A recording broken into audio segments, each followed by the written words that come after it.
Sir என் கனவுல வள்ளுவர் வருவார் sir, நனவுல Valluvar வருவாரா? இங்க பாரதி வருவானா நனவுல? இங்க கம்பன் வருவானா நனவுல? இங்க அவ்வை வருவாளா நனவுல?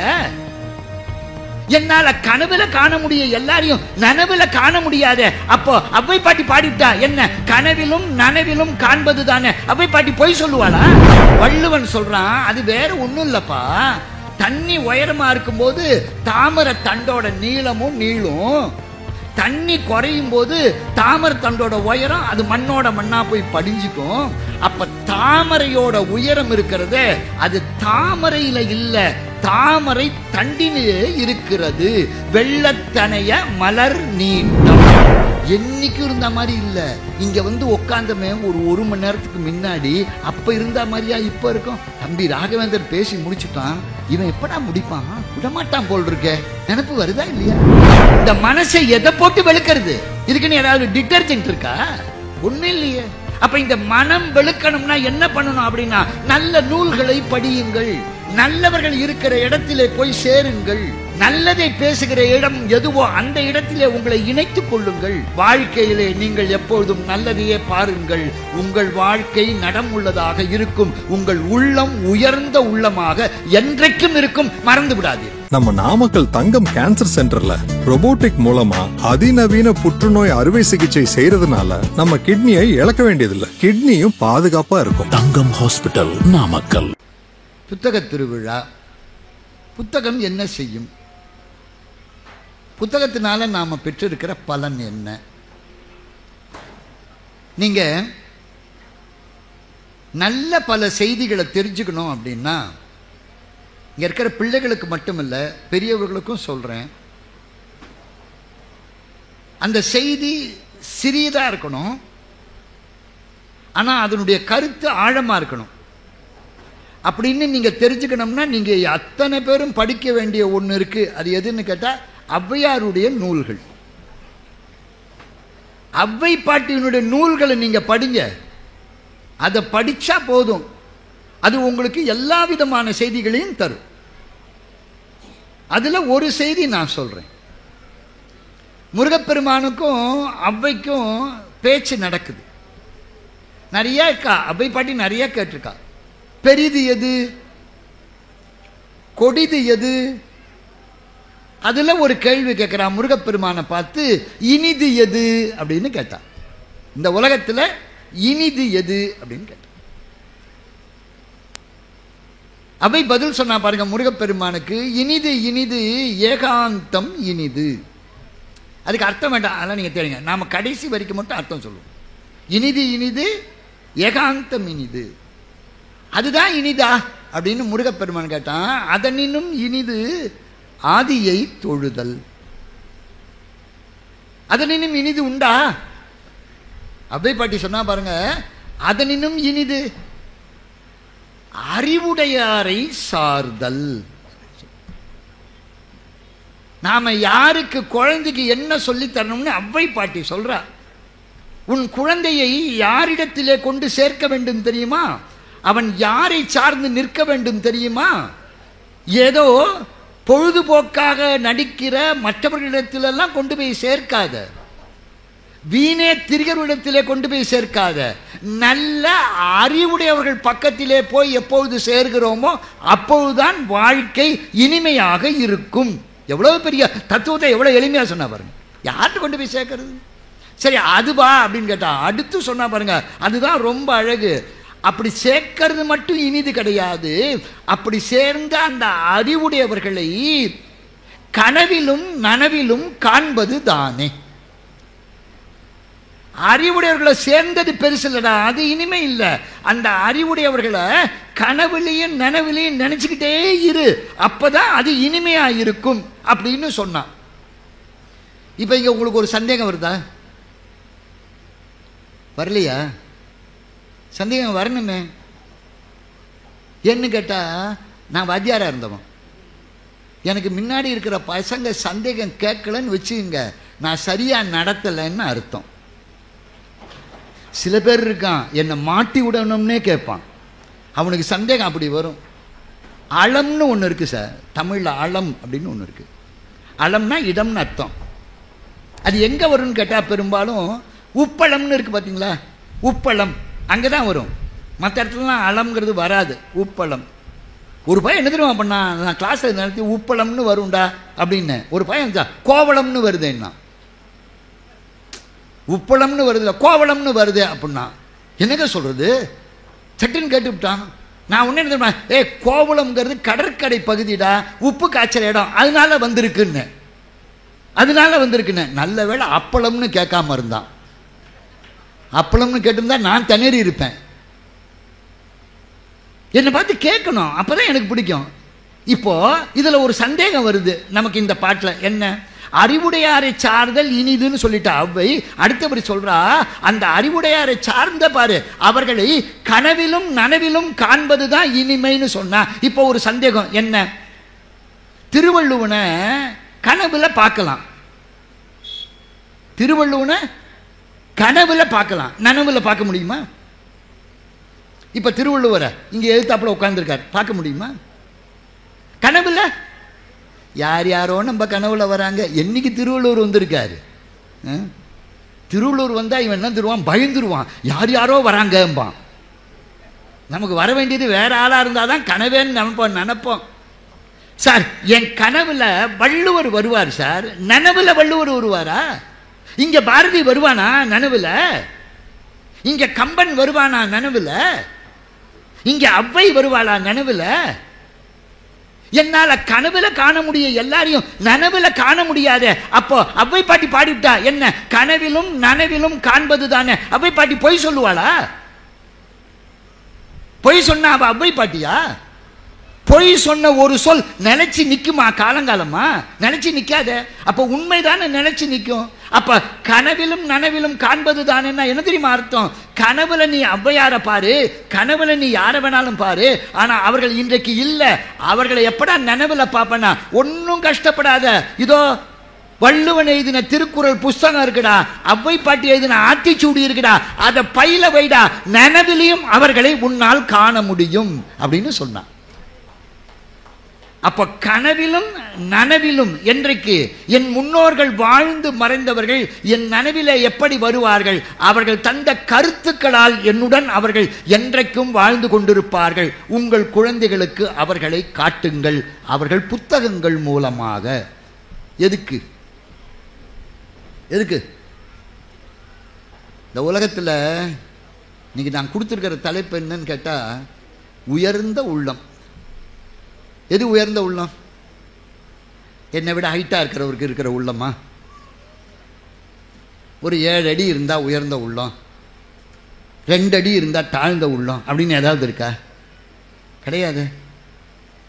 அப்ப உள்ளம் உயர்ந்த உள்ளம்னா எதனால உயர்ந்த உள்ளம்?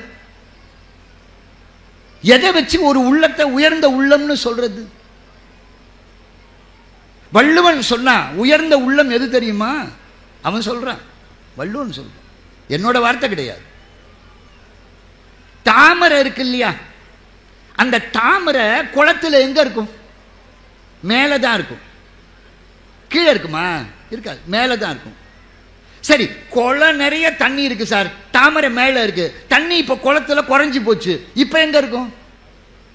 அப்பயும் தண்ணி மேலதான் இருக்கும். தண்ணி நிறைய வந்தாலும் தண்ணி மேலதான் தாமரை இருக்கு, தண்ணி குறைவா இருந்தாலும் தண்ணி மேலதான் தாமரை இருக்கு. எப்படி இது? வள்ளுவன் சொல்றான், அது வேற ஒண்ணும் இல்லப்பா.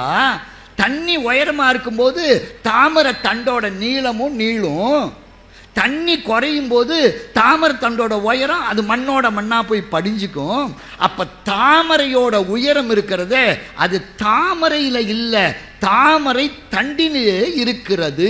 வெள்ளத்தனைய மலர் நீட்டம். வார்த்தை பாருங்க, வெள்ளத்தனைய மலர் நீட்டம். தாமரையுடைய உயரம் தாமரை பூவில் இல்லை, அதன் தண்டில் இருக்கிறது. அதுபோல மனிதா, உன் உயரம் உன் மனத்திலே இருக்கிறது என்று எழுதினார். வெள்ளத்தனைய மலர் நீட்டம் மாந்தர்தம் உள்ளத்து அணையது உயர்வு. உன் உள்ளத்துல உயர்வு இருந்தாதான் உயர்வு, இல்லைன்னா நீ உயர்ந்த மனிதன் இல்லை. ஏன் தெரியுமா? இந்த மனுஷன் மட்டும்தான், மனுஷன்னு பேரே எதனால வந்தது தெரியுமா? மனத்தை உடையவன் மனிதன். அதனால தான் அவனுக்கு மனுஷன்னே பேரு. அவனுக்கு தான் மனசு இருக்கு. எங்கள் அப்பா சொல்லுவாங்க, ரொம்ப பிரமாதமாக சொல்லுவாங்க, இந்த கொய்யா மரம் இருக்குல்ல, அதில் என்ன காய்க்குது? கொய்யா பழம் தான் காய்க்குது. கொய்யா பழம் தான் காய்க்குது. மாமரத்தில் மாம்பழம் தான் காய்க்குது, மாங்காய் தான் காய்க்குது. எங்கேயாவது மாமரத்தில் கொய்யாக்காய் காய்ச்சிருக்கா? ஆரம்ப காலத்திலேருந்து இதெல்லாம் மாமரத்தில் மாங்காய் தான் காய்க்குது. அதுலேயும் என்ன ஒரு ஸ்பெஷாலிட்டி பார்த்தீங்கன்னா, இமாம் பசந்து மரத்தில் இமாம் பசந்து தான் காய்க்கும், பங்கனப்பள்ளியில் பங்கனப்பள்ளி தான் காய்க்கும். இதெல்லாம் அதது ஒழுங்காக அதது காய்ச்சிக்கிட்டே இருக்கு. ஏன்? அதுக்கெல்லாம் மனசு கிடையாது. அதனால அதெல்லாம் ஒழுங்காக இருக்கு. நாம் என்னைக்கு இருந்த மாதிரியா இன்னைக்கு இருக்கும்? என்னைக்கும் இருந்த மாதிரி இல்லை. இங்கே வந்து உட்காந்தமே ஒரு மணி நேரத்துக்கு முன்னாடி அப்போ இருந்த மாதிரியா இப்போ இருக்கும்? தம்பி ராகவேந்தர் பேசி முடிச்சுட்டான், இவன் எப்படா முடிப்பான்? விடமாட்டான் போல் இருக்க நினப்பு வருதா இல்லையா? எதனால? வேற ஒன்றும் காரணம் இல்லை, மனசு.